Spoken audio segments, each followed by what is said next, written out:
Invincible Season 4, Episodes 1 to 3 review. Let's get right into this. So first things first, spoilers ahead. So if you haven't seen the episodes already, go watch and come back to the video because, yeah, there's going to be spoilers. And let me just say this. The 3 premiere episodes, it's kind of like a coin toss for me.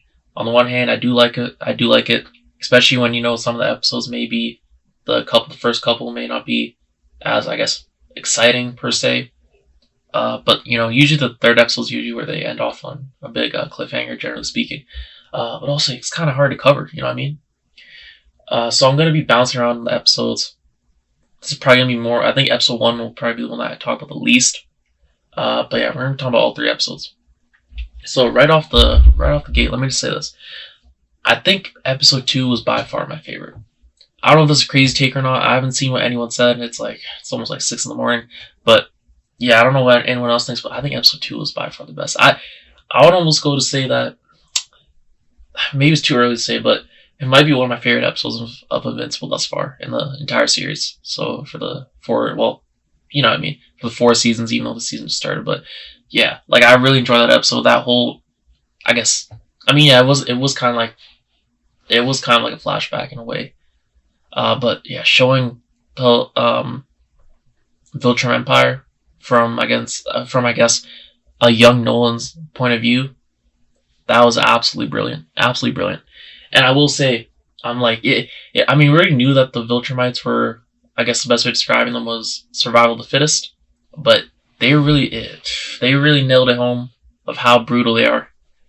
You saw him pretty much. He didn't have much hesitation to when young Nolan had to throw his father out, right? You know, it's like kind of dispose of him just like all the other billions of Viltrumites that got erased.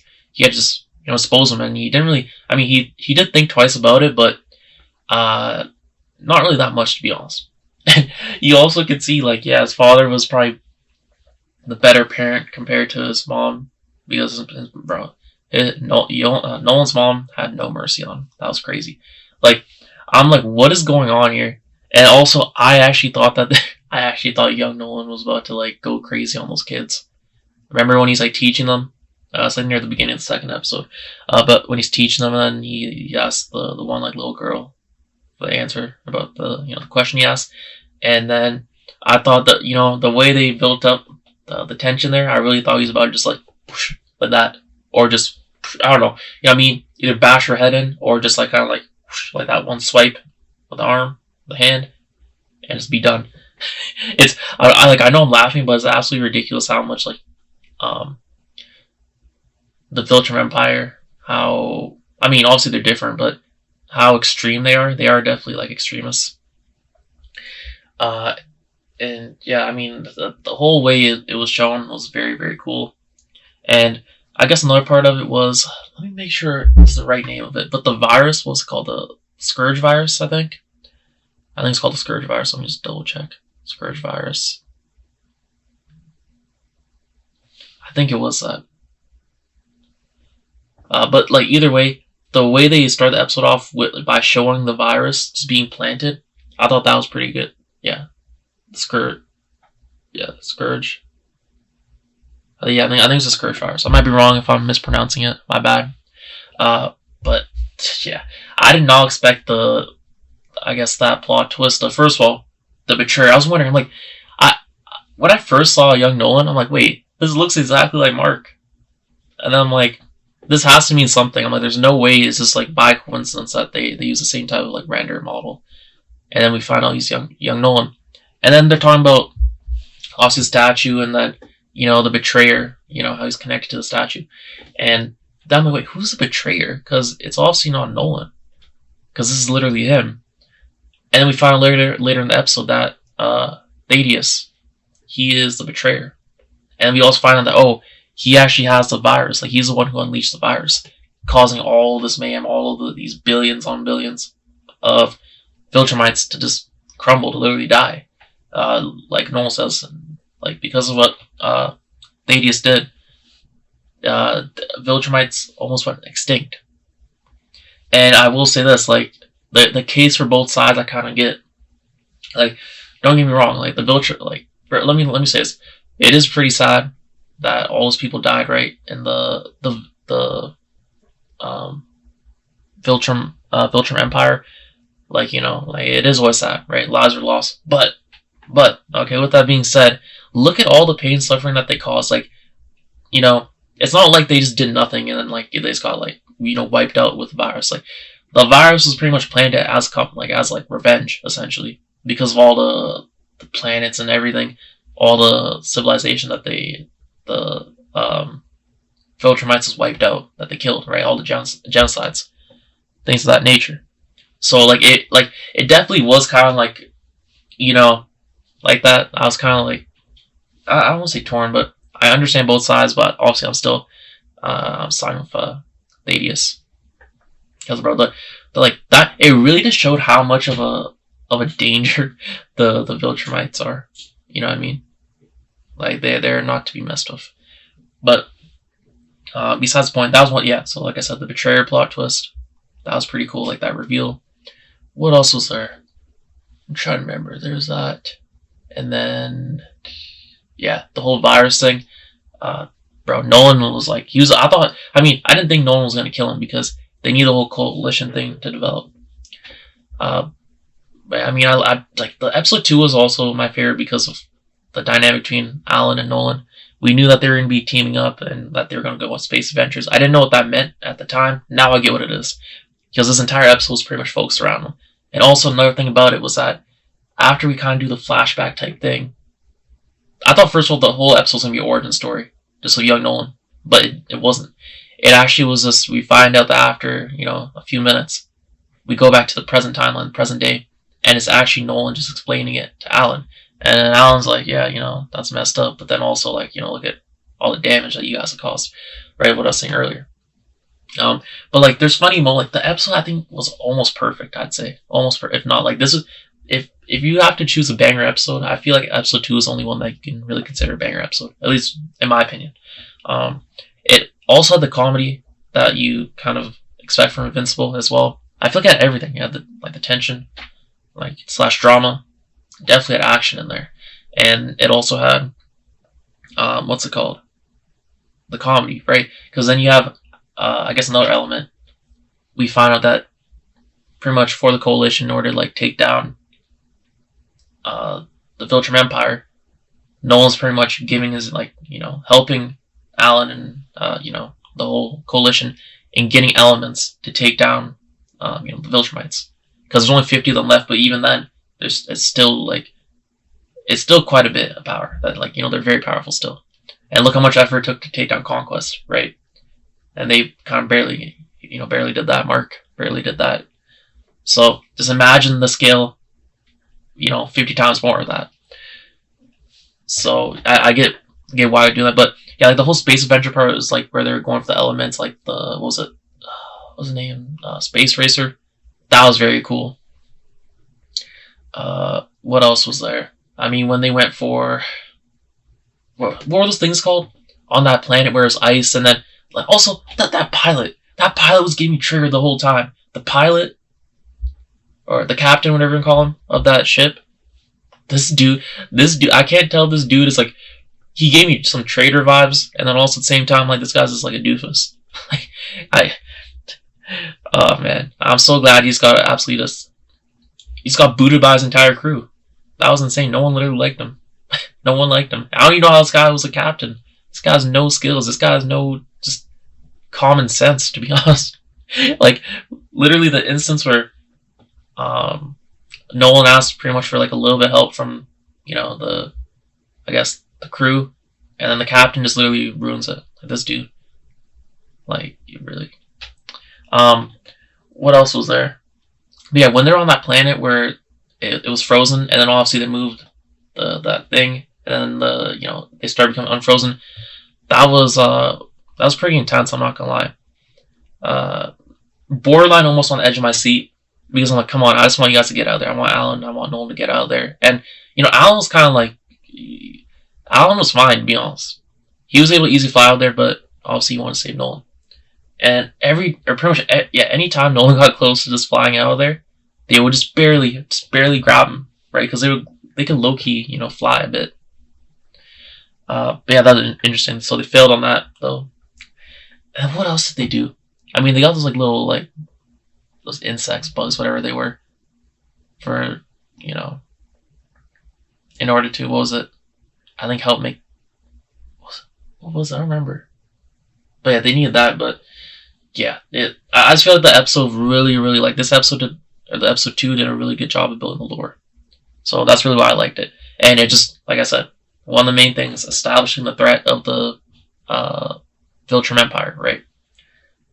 Like, these guys have no mercy. You can literally see it. Even his, like, literally after the lesson, you see Nolan then, you see his parents. And I'm like, okay, you know what? This is cool. No, I should have known. I should have known. No, this is not cool. Okay? Because then they start beating him. They're like, they essentially just say, this is Judgment Day. This is like your test. In order, because you're an adult now. You need to, like, move up. This is the test that everyone has to do. And just beat the living heck out of him. And then the only reason why he wasn't even dead, was like his mom wanted dead. But then his father was like, enough. And then you see the whole virus spread. So I'm not gonna lie, it was crazy. It was crazy. So this episode was very good. And then also at the end, right? You see, at the beginning of this episode, I think it was at the beginning of this episode too. I'm trying to remember. Yeah, I think it was, where you see Conquest get out. Well. Who would have thought, right? And I'm being sarcastic if you can't tell, my tone. But come on, we all knew he was gonna get out. See, so this guy's a goon. Did you guys see the face that he made when he saw Conquest get out, bro? Like his reaction. You know what I mean? What are you saying? Look, come on, really? Was he? There's no way this guy's actually shocked. That's besides the point. Okay. Yeah, Conquest got out, and then we see at the end of the episode, then he's back on, or he's back in the Empire, right? And then he's just apologizing to Thragg, and blah blah blah. And then he's like, just put me on my mercy, make me an example, so that no one else does the same thing. Whatever. This guy's is being kind of a stooge to Thragg. Besides the point, Thagg's like, no, you know what? That'd be doing way too much. Like, that'd be rewarding you, just putting you out of your misery. Because, like, you failed that bad. I'm not letting you get out that easily. I'm like, that is crazy right there. That's crazy. He's like, no, you're gonna do this for me, essentially. You're gonna help me. So that was pretty much like the extent of what we got for Thragg. But yeah, very intimidating. They perfectly established the threat of not only, like, I guess Thragg, even though that's kind of minimal, but more so the entire Viltrumite Empire, right? Which will definitely be a big part later on in the season. And then let me talk here about, I guess, episode 1. So I feel like, I don't know, I did like, don't get me wrong, I enjoyed all the episodes. I just think episode 2 was by far the best. Episode 1 was good. It was good. That's all I can say. I didn't love it, but by no means is it bad. It's still, a good episode.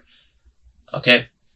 I'm trying to remember what else happened here. Like, this episode 1 is the main focus of it was about the aftermath of the Invincible War. Like, that was the main thing, but also like Conquest as well. But pretty much the effects, the consequences from that, especially on, I guess emotionally, mentally, on Mark. And yeah, I think, was it episode 1? Yeah, episode 1 was also the one where you get Eve's dad and mom, like, pretty much Eve and Mark, they kind of just like go to Eve's parents' house, and they try to have a nice dinner, and of course goes terribly wrong. Eve's dad, this guy's an absolute bum. Like, if you think this guy was already insufferable from the past, like, 3 seasons, whatever, however many, however much we've already seen him in the past seasons, this dude in the one episode alone, he's become even more insufferable. Like, props to the writing team. But this guy is actually, like, I actually want this guy to get slimed out. I'm just waiting. It's inevitable. This guy's gonna get slimed out one way or another. He will. Let me say this. What else? I guess we'll talk about this guy, pretty much because of what this guy did, because of what he was saying to Mark, like, just putting him down, essentially, like, just saying, like, like, without saying it, Eve's dad was like, yeah, you better just leave my daughter alone if you want what's best for her. I hate that dude. This guy. I feel like, okay, this might be going over the top just because I hate him so much. But I feel like Eve's dad really did contribute to what we see later on, just putting Mark in an even worse, state mentally than he already was in. Right. So I like, that was definitely kind of another turning point, I'd say. But there was also episode 1 also had the fight with what was it, Dinosaurus? I think that's the name of the villain. I might be wrong about that. Enjoyed the fight again, but it wasn't anything crazy. I will say though, I did not expect it. I didn't expect it to be some dude like where he's like transforming in and out of it because he can't really control the power. Like he just gets taken over. I did not expect that, but then again, we did get a pivotal moment after Mark defeated, Dinosaurus, where he's literally about to strangle him. He's about to like just choke him to death, and the Guardians come in and they kind of have to, he just he just lets go then.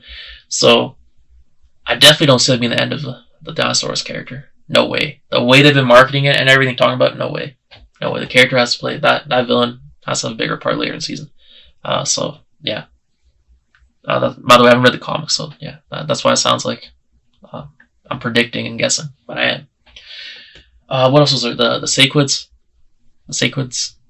I think. Sequids, I think. Yeah, sorry, Sequids. Yeah, that was another like I guess loose end from the end of season 3, and almost immediately we kind of jump back into that, and we see the whole thing underground in the sewer. And then all of them pop out, and then the Guardians are there, but they need Mark. They need Mark's help. So Mark goes there. And long story short, the only way Mark thought they could defeat it was because that force field they had, just containing all of them, all the Sequids, it was about to go down because there was too many. Right there, like there's too many to hold in, and they were about to just break the barrier, and it was only 1%. So the only thing Mark could do, right, to ensure that, because if they got out of there, it would have spread to the entire planet, if I'm not wrong. So the only thing you could do, you didn't want to take the risk. They didn't have enough time. So what does he do? He just he just puts his fist into the guy's face and just kills him. Literally just kills him. Done. And obviously, it was brutal but absolutely beautiful. If you know the shot I'm talking about, where they show him like from Mark's point of view, or like from like Mark's face, like we're looking at his face, and then you see his fist just kind of, and the blood, everything on the face. Oh my god, bro, that's beautiful. But it does cause another dilemma: is who was right? Was Mark right, or was he wrong? Because yes, Cecil kind of did make a valid point, though. Kind of crazy because last season I kind of hated him. But he did make a valid point saying that unlike other villains like Conquest, Langstrom, this dude was like just controlled. He wasn't like inherently evil. He didn't have the intentions, I guess, intent of being evil. He just got taken control of, pretty much taken advantage of. Right? Like this isn't him. Right? Like the evil went like the, you know what I mean? Whereas Conquest is inherently evil. That's kind of different. Like if you want to kill him, go ahead. Obviously, like you can't really blame him. It's actually gonna be triggered. I'm thinking about it again. Like, come on, Cecil, you really thought he wouldn't get out? This dude literally just woke up and just got out. Like, really? You couldn't think of anything better? You couldn't think just like maybe just let him die, right? Back in season. Anyways, so there was that. That was pretty good. But then again, it goes later in these 3 episodes. The main theme is seeing Mark trying to resist his urge of. I don't think resentment's a proper word, but he's just kind of he's in a difficult state right now because he feels obviously guilty about everything that happened, in, like especially in the end of season 3, right? But also and also the way society looks at him too, that puts pressure on him. But then also, I don't know, he just there's a lot of pressure on him, right? It's a lot to handle. But then again, you can't really excuse what he's doing, where he's like almost killing everyone he interacts with. You know what I mean? So yeah, it's a moral dilemma that we're seeing, where we're gonna see it's gonna get taken to the extreme. I'm telling you, this season definitely, especially will show the consequences, because Mark is gonna eventually have it where he's gonna end up doing something way extreme. Maybe he ends up killing someone, like that he shouldn't, and there's gonna be severe consequences. Severe. We'll see what they are, but it's definitely gonna happen. There's a reason why they're building up, like kind of teasing it, if you know what I mean. And even I guess jumping forward to episode 3, this episode kind of reveals a big thing about why Eve's powers are kind of just like dying in a way. They're like they're not really working, and that ends up being because we see at the very end of the episode, that's like the cliffhanger type thing, that she's actually pregnant, right? So I'm like, okay, now I'm like, huh, I didn't think of that before, but that makes complete total sense. Like, that makes so much sense. So we'll see how that gets revealed to Mark. Who knows how he's gonna act. But also, I feel like it's perfect that they put it in that at the end of episode 3 because of the whole storyline of Titan. And then fast forward to pretty much when Mark confronts Titan and starts beating him. Titan's like, or Mark's like, like, you put my family in danger, stay away from my family. And then you have Titan saying, I was trying to protect my family. And I'm like, oh my god, like the look at the parallel there, right? Look at the parallel there. I thought that was that's pretty slick writing. I thought that was pretty good. And then you see even Oliver step in and say like, stop, Mark. Because otherwise he was going to kill Titan, right? So pretty insane. And Mr. Liu, this dude's another bum, okay? I know I've said about like 4 people already. Hate this dude. Season 3, annoying. And this goes to show how good the writing is on Invincible. Hate this dude. And also, I don't know what the dude's name is that like carries him around, like that big dude. Hate him too. The Mr. Liu would literally be dead if it wasn't for that big dude just carrying him around. It's insane. It's insane. But yeah, like, well, we'll see what happens with that. But we did see that they pretty much Machine Head, right? That's the name. He just baits both Titan and Mr. Liu into join the order so that he can just pretty much like have the advantage essentially. And Isotope also contributes to that. What else was there? I will say that sequence where we get Titan just out with his family, that had me on the edge of my seat, just because I actually thought they were going to show his family just getting slimed out by that dude. That dude kind of had like Gambit type powers in a way. I'm not gonna lie, they're kind of similar. So it's pretty cool, but because in Invincible now, like it's one of those shows where you don't know, like anything could happen, right? Like it obviously gets very dark, very bloody, very brutal, and like they did a great job at like I guess reestablishing that this season. So that's why I thought, oh wait, is his family gonna actually die? Like, is his wife gonna die? Because there's that moment there where I thought she was really gonna die, but she just barely dodges that thing. You know what I mean? So yeah, but then Titan just absolutely obliterates that guy. Literally kills him. I didn't think he was gonna kill him, to be honest. I thought he was gonna like leave him till his last breath, that type of thing. But no, he literally kills him. What else was there in the episode? Trying to remember what else was there. I mean, going back to episode 1, we did get the focus, or not focus, but we did get to see well, I don't know how to pronounce the villain name, but Universa. That's another like moral dilemma for the villain. Like the villain had a good like purpose, I guess. She was trying to save her planet, right? I think it was her planet, like her people, her civilization, and she needed pretty much the electricity. That's why she was getting it from Earth. But then while doing that, she was going to hurt other people on Earth, right? That's what Mark said. So I'm like, okay, that's pretty good. Like, this season doing also very good, like just like season 3. Season 4 is doing a very good job at the moral dilemmas, because the big thing season 3 was the whole thing with Cecil versus Mark, right? Those two sides. Here, this is more, I mean, obviously it's more Mark, just like him, pretty much. He's having, I'd say, internal battles more so, right? A lot of battles with himself, actually. Right? He's like finding like the good versus bad side of him.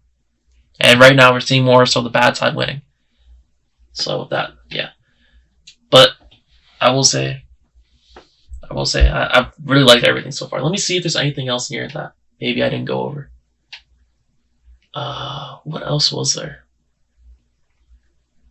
I mean, the Guardians, right? They reestablished the Guardians. Now you have Britt being the main leader. He's like the leader of it. So that was cool. And I guess another thing, we have Amanda and Rex, right? And I gotta get used to saying Rex. It's so weird still, but yeah, Amanda and Rex, as they fight, as they pretty much defeated the what's their name? The Flexons, I think. I might be wrong. But as they defeated the Flexons, right? In order to do so, they both went into their dimension through the portal, right? That they always like unleash whenever they attack Earth. They go through it, and then also they take down a Titanic type thing. Cool. But then they decide to stay. They decide to stay in there. Because they're like, this is the only way we can actually fully defeat them, because otherwise next time they come, due to like the whole time, the difference in time they have, they like their time works differently. They're gonna actually like successfully like defeat us next time. Like they're gonna take over essentially Earth next time. So the only way we can do it is by just like going to their planet and actually defeating them there. But then obviously as they call the rest of the Guardians and mark everyone to go into the teleporter, I don't even know what to call it, the portal, right? It closes on them. So now they're stuck there. So we're gonna see what happens there. And then what else? Like they're still hinting at like Sinclair. I'm kind of mixed. Like obviously we know Cecil still having Sinclair develop the robots or whatever you want to call them that can, in case Mark goes rogue, that can kind of combat him, that we saw in season 3. So that's interesting. We'll see what happens with that. But yeah, I think I went over everything. I mean, also we had the whole thing. Debbie and Paul, they're pretty much moving on. Or not moving on. Their relationship is developing, kind of escalating, to be honest. And like we still haven't seen that scene right from the marketing where we have Omni-Man coming back to Earth, but that's getting set up. I won't be surprised to see on next week's episode. It's kind of looking like it could very well happen. So yeah, I'm liking everything so far. But episode 2 was I'd say that's the banger. What do I think's gonna happen in episode 4? I honestly don't know. I honestly don't know. But maybe I don't think they're gonna have maybe the pregnancy reveal to Mark. And then also maybe Omni-Man. We finally see him back on Earth because that's like the next thing. What else? Conquest. Maybe we see the Viltrumites send a message to Earth, because like also they're gearing up now to come back and like take over and everything. Send a message, but maybe they send like a warning shot again. I don't know. We'll see about that. And honestly, I enjoyed these episodes quite a bit. Episode 2 is my favorite. And yeah, let me know what you think down below. What episode was your favorite? And what do you think overall about these 3 episodes? To start off season 4 Invincible. And I'll see you next one. Thanks for watching. Peace.